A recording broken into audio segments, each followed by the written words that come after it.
নমস্কার, আমার নাম Debjyoti Chowdhury, polish solar enterprise. আমাদের মেন অফিস হচ্ছে দানগ্রাম, পোস্ট অফিস দানগ্রাম, থানা হরিরামপুর, ডিস্ট্রিক্ট দক্ষিণ Dinajpur. Ryzen corporation private limited এটি একটি সোলার কোম্পানি। আমি এই কোম্পানির সাথে 5 মাস কাজ করছি অ্যাট দ্য ডিস্ট্রিক্ট কোঅর্ডিনেটর হিসাবে। আমাদের সাথে যিনি কাজ করছে আপনার টাটা, আম্বানি, প্যারাসোনিক, ইউপিএ, খাদিম।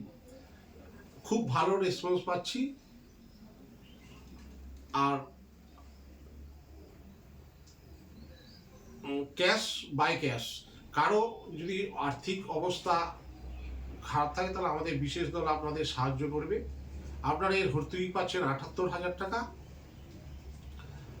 আমি যেমনি 8টা ব্লক, দক্ষিণ দিনাজপুরে 8টা ব্লক, যেমনি কুমারগঞ্জ, হিলি, বালুরঘাট, তপন, গঙ্গারামপুর, হরিরামপুর, বুনিয়াদপুর, কুশবন্ডি, 8টা ব্লক নিয়ে আমি কাজ করছি। বাড়িতে সোলার লাগান, আপনাদের কোনো রকম লাইন বিল আসবে না। পরবর্তী ইয়েতে আপনারা নিজেরাই সোলার লাগানোর চিন্তাভাবনা করবেন এবং কোনো রকম কারেন্টের বিদ্যুৎ ছাড়াই। আরও তথ্য জানার জন্য আমাদের বিশেষ টিম আপনাদেরকে সাহায্য করবে। তাদের মোবাইল নাম্বার দেওয়া থাকবে, আপনারা তাদের সাথে যোগাযোগ করতে পারবেন। নমস্কার।